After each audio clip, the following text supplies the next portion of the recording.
Dans une précédente vidéo, je vous ai montré comment adapter votre style de leadership au contexte dans lequel vous êtes et notamment au travers du modèle de Bernabass. Dans cette vidéo, nous allons aller plus loin dans cette analyse. Dans la précédente, nous nous sommes limités à la différence entre junior et senior. Ici, nous allons regarder au travers du modèle du leadership situationnel comment la compétence, la maturité d'un collaborateur ainsi que son expérience et sa motivation ont un impact sur le style de leadership que vous pouvez appliqué à ce collaborateur-là. Donc, restez jusqu'à la fin de la vidéo pour savoir comment vous pouvez tirer parti du leadership situationnel pour vous adapter à chacun de vos collaborateurs et tirer le meilleur d'eux et de la relation que vous pouvez entretenir avec eux. Bienvenue sur cette chaîne, je suis Rodrigue Lemoffouet, je suis coach, formateur et conférencier certifié et je vous accompagne dans votre parcours de croissance dans le domaine du leadership. Le modèle du leadership situationnel a été développé par Paul Hersey et Ken Blanchard. En fait, ces auteurs soutiennent qu'il n'y a pas un seul style de leadership. Le leadership doit être adapté à la catégorie ou aux besoins spécifiques du collaborateur, de l'employé, du collègue qu'on a en face de soi. Et donc, ce que les auteurs ont fait, c'est qu'ils ont identifié une matrice avec, d'une part, les compétences, l'expérience du collaborateur représentée sous forme de sa maturité et d'autre part, sa motivation, c'est-à-dire sa volonté de faire qui représente d'autre part son engagement. Et donc, avec cette matrice, vous comprendrez qu'avec cette matrice, globalement, on identifie 4 catégories de collaborateurs. La première catégorie qu'ils ont appelée M1, ce sont les collaborateurs qui sont peu compétents et qui ont peu d'engagement. Donc, les collaborateurs du niveau M1 ont un niveau de compétence très faible, ils ont très peu d'expérience et ils n'ont pas confiance en eux. La deuxième catégorie, ce sont les collaborateurs du niveau M2. Ils ont peu de compétences, mais ils sont très volontaires. En fait, ces collaborateurs sont beaucoup plus disponibles pour assumer des tâches, mais il manque les compétences nécessaires pour réaliser ces tâches de façon indépendante. La troisième catégorie, la catégorie M3, ce sont les collaborateurs qui sont compétents, mais qui ont un faible engagement ou dont l'engagement est fluctuant. En fait, ce sont les collaborateurs qui ont toutes les compétences qu'il faut pour effectuer la tâche, mais qui, pour une raison ou une autre, n'ont pas confiance en eux ou n'ont pas suffisamment confiance en leurs aptitudes ou encore manquent de motivation. Et enfin, la quatrième catégorie, ce sont les collaborateurs qui sont compétents et qui sont engagés ou qui ont un engagement fort. Pour chacune de ces catégories, les auteurs ont identifié un style de leadership qui va avec. Le premier style de leadership S1, c'est le style directif, également appelé telling. En fait, il convient aux subordonnés ou aux collaborateurs ayant une faible maturité et une faible volonté. Vous le reconnaîtrez, ce sont les collaborateurs de type M1. Et ce style de leadership se caractérise par une communication unidirectionnelle où le leader donne des instructions claires et précises aux collaborateurs sur la tâche à effectuer, comment le faire et quand le faire. Le leader suit étroitement le travail qui est effectué par le collaborateur et prend toutes les décisions. Le style de leadership numéro 2 est le style persuasif ou encore selling. En fait, c'est un style qui convient le mieux aux collaborateurs de niveau M2 qui ont une faible maturité mais une volonté certaine d'effectuer les tâches. Ici, le leader fournit une direction claire et il explique comment le travail doit être effectué. Contrairement au style de leadership S1, ici le leader est ouvert aux commentaires et l'objectif c'est d'amener les collaborateurs à adhérer à l'objectif à atteindre de façon à mener à bien la tâche. Le style de leadership numéro 3, c'est le style S3 ou encore style participatif ou participatif. Il est utilisé pour les collaborateurs de type M3 qui disposent de la maturité pour effectuer la tâche et des compétences pour effectuer la tâche, mais pas de la volonté ou d'une volonté modérée. Ici, le leader va encourager la participation, il va encourager la prise de décision par les collaborateurs et l'accent est mis sur le soutien et l'encouragement de ces derniers à la réalisation des tâches. Enfin, le quatrième style de leadership, c'est le leadership de niveau ou de style S4 qui est adapté aux collaborateurs de niveau M4 qui sont des collaborateurs qui ont de très fortes compétences et un très fort taux d'engagement. Ici, en fait, le leader délègue l'ensemble des responsabilités et la prise de décision aux subordonnés. Il leur donne les moyens de réussir tout en restant disponible pour les soutenir si nécessaire. Avant de passer au point suivant, je voudrais rappeler un élément qui est essentiel. Comme vous l'avez sans doute compris, le point de départ du leadership situationnel, c'est l'identification des compétences, de l'expérience et de la motivation des collaborateurs. C'est un élément très essentiel parce que si vous loupez la classification des collaborateurs dans la matrice, vous allez louper le style de leadership à leur appliquer. Il est donc important que ce travail soit fait avec munitie et avec précision. Le deuxième point que nous allons aborder dans le cadre du leadership situationnel est une sorte de mise en pratique. Maintenant que vous avez la matrice, que vous avez les styles de leadership et quelques notions, comment cela se fait concrètement? Comment est-ce qu'au quotidien, vous pouvez pouvez appliquer l'un des styles de leadership une fois que vous avez classé votre collaborateur dans l'une des cases de la matrice. S'agissant premièrement du leadership directif, nous l'avons dit, il s'applique aux collaborateurs de type M1, c'est-à-dire qui manquent de compétences et d'expérience pour réaliser les tâches et qui n'ont pas de confiance en eux pour l'accomplir. Je voudrais rappeler ici qu'il s'applique généralement aux collaborateurs débutants ou aux collaborateurs très jeunes qui démarrent ou encore à des collaborateurs qui sont en reconversion, qui passent d'un secteur d'activité à un autre. Dans la pratique, qu'est-ce qu'il faut faire? Nous allons prendre un exemple qui va nous suivre tout au long de cette illustration. Nous allons prendre le cas d'un serveur qui vient d'arriver dans un restaurant et qui doit monter en compétence. En tant que leader, lorsque vous allez appliquer le style directif, il vous faudra, concernant ce serveur, prendre le soin de lui donner des objectifs clairs. Premier point, expliquez-lui clairement ce qu'il doit accomplir, comment est-ce qu'il doit le faire et dans quel délai. Deuxième point, lui donner des instructions détaillées, lui fournir un modus operandi étape par étape sans laisser place à l'interprétation. Troisième étape, lui fournir une supervision claire, surveiller son travail, fournir des commentaires sur les tâches qu'il vient d'effectuer, sur une appréciation sur les tâches qu'il vient d'effectuer, se rassurer qu'il a compris les instructions que vous lui avez données et enfin, lui demander de revenir vers vous pour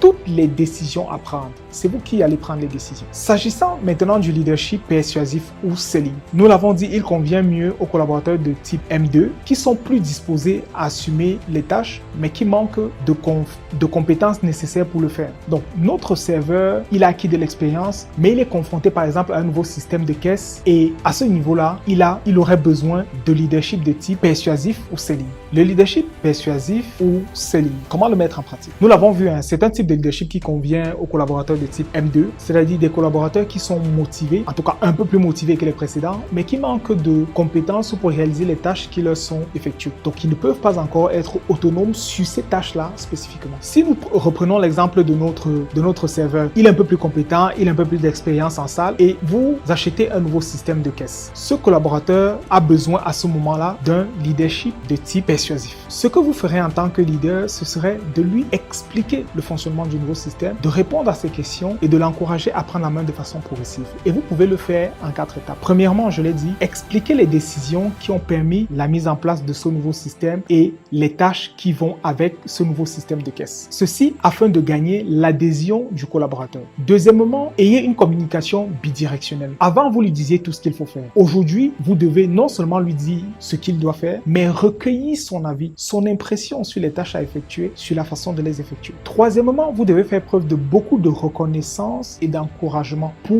lui permettre de continuer à développer la confiance qu'il a en lui et à rester motivé pour apprendre et se développer. Quatrièmement, vous devez faire des contrôles réguliers. Ça, vous continuez de le faire à cette étape. Il faut maintenir un certain niveau de supervision, pas autant qu'avant. Vous lui lâchez un peu plus de laisse, mais vous maintenez un niveau de supervision pour vous rassurer que le travail est bien fait. Et enfin, dans la prise de décision, avant, vous preniez toutes les décisions. Ici, vous restez le principal décisionnaire, mais vous l'impliquez, vous lui laissez prendre les décisions mineures. Troisièmement, comment mettre en place le style de leadership participatif? Si nous restons sur notre serveur, il est beaucoup plus expérimenté aujourd'hui, il est devenu chef de rang et il doit former un nouveau serveur qui vient d'arriver. Et donc à ce niveau, à ce moment-là, il peut être nécessaire pour vous en tant que leader de ce serveur de lui appliquer le leadership participatif. Vous allez donc lui confier la responsabilité de former le nouveau serveur qui est arrivé tout en restant disponible pour répondre à ses questions et lui apporter du soutien. Vous le faites en 4 étapes. Premièrement, c'est que vous l'impliquez dans le processus de décision, de la prise de décision du recrutement de ce nouveau collaborateur, de la prise de décision quant au contenu, aux modalités de la formation et vous l'encouragez à prendre des initiatives. Deuxièmement, écoute active. Vous faites de plus en plus preuve d'écoute à l'égard de votre collaborateur parce qu'il est monté en compétence, il est monté en maturité, il peut beaucoup plus que par le passé vous décharger. Et il a des suggestions à faire et ces suggestions doivent être entendues parce qu'en plus, il est beaucoup plus proche de l'opérationnel que vous. Troisième point, vous déléguez vos responsabilités. Ici, clairement, vous confiez la responsabilité de certaines tâches à ce collaborateur, vous ne les supervisez plus, vous attendez simplement le résultat. Vous lui montrez que vous faites confiance en ses capacités à réaliser ces tâches. Et quatrième point, vous lui faites des feedbacks constructifs. N'oubliez pas que nous sommes dans un parcours de croissance et de développement continu. Vous devez continuer de lui faire des commentaires réguliers pour lui permettre de progresser et arriver au niveau suivant. Niveau de leadership numéro 4, le leadership délégatif. Ici, notre serveur est devenu un chef de rang très expérimenté qui est reconnu pour son efficacité et son professionnalisme. Et il peut se voir confier la gestion complète d'un service en salle. À ce moment-là, vous allez l'accompagner en lui appliquant le leadership délégatif. Vous le faites premièrement en définissant des objectifs et des attentes. À ce niveau, vous définissez des objectifs, vous définissez les attentes et vous lui laissez le soin de déterminer les modalités, les moyens qu'il va utiliser pour atteindre ses objectifs. Deuxièmement, vous lui donnez de l'autonomie et des responsabilités. Ici, le mot-clé, c'est autonomie. Vous lui donnez une grande autonomie. Le collaborateur a besoin de sentir qu'il a la pleine responsabilité des tâches qui lui sont confiées et que vous intervenez simplement à titre de supervision et de supervision lointaine. Troisièmement, vous vous montrez très disponible et vous apportez du soutien. Restez disponible pour apporter du soutien, répondre aux questions des collaborateurs et si nécessaire, intervenir directement pour débloquer la situation au regard de votre expérience et de votre position dans l'organisation. Et enfin, faites preuve de reconnaissance face aux résultats. Reconnaissez le collaborateur, célébrez-le clairement en public, pas simplement en privé, de façon à ce qu'il puisse s'affermir dans la position qui est la sienne. Troisième point que nous allons aborder dans cette vidéo, ce sont les avantages et les inconvénients du leadership situationnel. Ce qu'il faut savoir, c'est que le leadership situationnel n'est pas tout beau. Il a des avantages, bien entendu, et que je vais vous exposer tout de suite, mais surtout, il a des inconvénients qu'il faudrait mieux connaître pour pouvoir les anticiper et les mitiger. S'agissant des avantages, le premier et le plus important avantage du leadership situationnel, c'est qu'en fait, il est flexible. Il fait preuve de flexibilité. Il pousse le leader à adapter son approche aux besoins des collaborateurs. Et c'est vraiment un style de leadership qui permet aux collaborateurs de se développer. Or, n'oublions pas que votre but ultime en tant que leader, c'est de fabriquer d'autres leaders. Vous voyez qu'avec le leadership situationnel, si un collaborateur progresse au fur et à mesure que vous le poussez, vous allez finir par en faire un véritable leader. Et c'est le but. Deuxième point, c'est un point qui est très lié au premier. Le leadership situationnel pousse au développement ou a pour but principal le développement des collaborateurs. Bien mis en œuvre, les collaborateurs vont se développer, ils vont apprendre, ils vont gagner en expérience, ils vont gagner en compétences, ils vont gagner en engagement dans la société. Troisième avantage, c'est que le leadership situationnel accroît l'efficacité dans l'organisation. Comme vous avez pu le voir, en fait, le leadership situationnel adapte le style de leadership à la position du collaborateur à un moment donné. Et donc, tout est fait pour que le collaborateur soit le plus productif possible. C'est la raison pour laquelle on parle d'une amélioration de l'efficacité. Ensuite, le leadership situationnel booste la communication. La base même du leadership situationnel, c'est d'échanger avec le collaborateur à différents niveaux en fonction de ses besoins, en fonction de sa position. Donc, c'est vraiment un style de leadership qui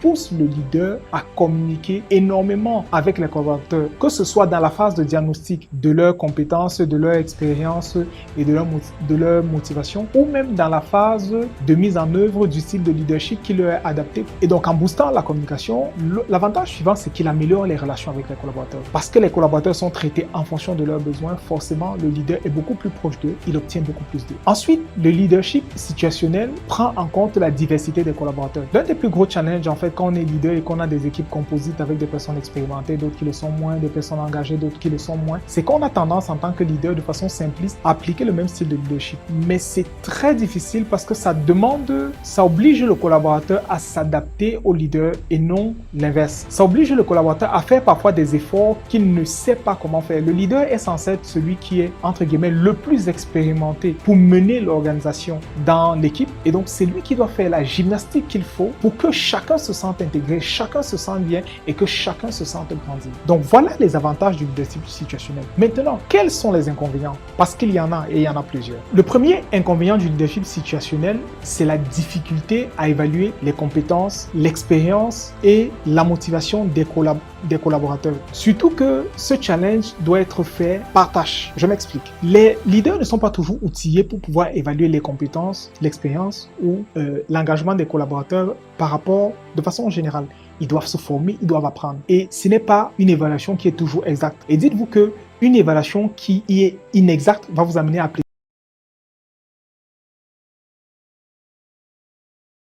Il faut être conscient que c'est par tâche que ce travail doit être fait. C'est-à-dire, si vous êtes, je prends un exemple, vous êtes dans une direction du contrôle de gestion et votre collaborateur doit faire, par exemple, une tâche sur Excel. Au travail du leadership situationnel, vous pouvez vous rendre compte qu'il a les compétences qu'il faut, il est très compétent et peut-être il manque de motivation. Et donc, vous lui appliquez le leadership participatif pour effectuer cette tâche de définition, de montage d'un tableau de bord sur Excel. Maintenant, il doit passer d'Excel à Power BI. Concernant Power BI, il n'a pas d'informations du tout, mais par contre, il est motivé parce que c'est quelqu'un qui aime les nouvelles technologies, c'est quelqu'un qui aime tout ce qui est nouveau, tout ce qui est technique, tout ce qui est technologique. À ce moment, vous allez lui appliquer pour cette tâche-là le leadership persuasif. Donc, vous voyez bien que pour le même collaborateur, pour une tâche qui doit être effectuée sur Excel, vous appliquez le leadership participatif, et pour une tâche, et la même tâche qui est effectuée sur Power BI, vous appliquez le leadership persuasif. Le second inconvénient du leadership persuasif est le manque de cohérence. Le manque de cohérence dans le sens où, en tant que leader, vous allez changer fréquemment la façon dont vous gérez tel ou tel collaborateur, la façon dont vous gérez déjà les collaborateurs dans leur ensemble, mais surtout la façon dont vous gérez tel ou